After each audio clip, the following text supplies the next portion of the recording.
All right, so in this video, I just want to go over why I think the old school vehicles and basically paid off older cars, why they're so much better. And one of the main reasons I'm using this car as an example, this is a 99 Honda Civic. This is what all my kids have learned to drive on. And then I've had a little bit of fun with it, just messing around with it, swapping things out, lowering it down. And, kind of going back to the old days of when we were younger.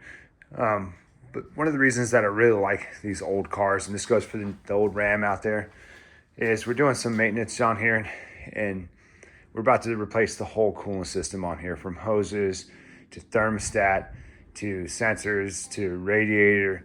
And I've already done timing belt and water pump. But we're just doing this maintenance. It's having a few issues with heating up, and there's a coolant leak from the radiator.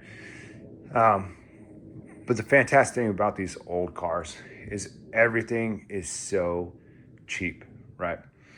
I mean, all the parts I ordered, I don't even have the coolant in yet, but this is from Amazon. This is every hose coolant-wise that you can replace on this car. This is $50, and they have great reviews. A lot of people use them, no issues.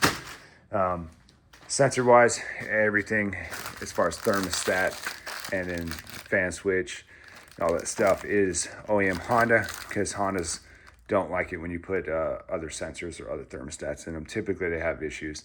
Even these two things cheap, like $30 for both parts. And then we're putting this radiator in, which is DNA or something like that. It's an Amazon radiator, right? And this radiator along with the fan is $100. So basically, for less than $250, we're redoing the whole cooling system on this car. And it's all do-it-yourself friendly, right? Because there's so much room. There's so much room in here to get to everything. And there'll be even more room when we have the slim fan in here. But replacing stuff is super, super simplified on these older cars. And even that old 99 Ram Cummins out there, it's very simplistic. There's a lot of stuff you can do on that truck that's very do-it-yourself friendly. And for the people that don't have a lot of experience working on things or mechanical experience, like these older Hondas are probably the best car to learn on. This is what I'm teaching my son everything on, is this old school car. So one of the greatest things you can teach your kids, like as they grow up, my son is 17, right? He's had a job, he saved quite a bit of money, is to not introduce them to debt and tell them why the debt is bad and why you don't want to work to pay for things. So like I said, this thing is paid off, of course. It's 26 years old. But he's already at the point where he understands that this is paid off and the only thing he has to pay for is to maintain it and car insurance. Other than that, there's no other debt associated with this. There's no other requirement. And that's one of the reasons that he likes the car, right?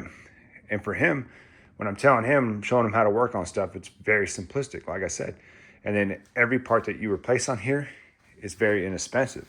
I mean, even if this motor goes out and we can't fix it, you pull it out in a couple hours and you replace it yourself. And it's literally a day job. And the motor's going to cost $400 to $500 on Marketplace or a junkyard. And you're going to have your car running well again. And that car is going to be reliable for another 150,000 miles with no debt associated with it. All right, so in this video, just a few reasons why I really like the old school cars, especially like the late 90s. I think that was probably one of the best eras of cars in general, not just Hondas, but like the old school Rams, the old school Ford, the 7.3 Power Stroke, the old Cherokees. It's just such a good generation and time of cars, and all of them were pretty much the same. They were super easy to work on, and parts are super affordable. And I think all that's going to come back. I think a lot more people are going to start trying to pick up, older cars, and hopefully there's going to be a generational shift of moving away from buying high priced cars, and maybe bring back the pride of working on your car and fixing it yourself. But let me know what you think. Let me know if you guys feel the same way. Like I said, it's not just about this old Honda. It's about about all the old cars and like the pride you can take in working and just how much money you can save by not having that car payment, and then how much money you can save by doing it yourself and buying the parts and getting another 100,000 miles out of a car.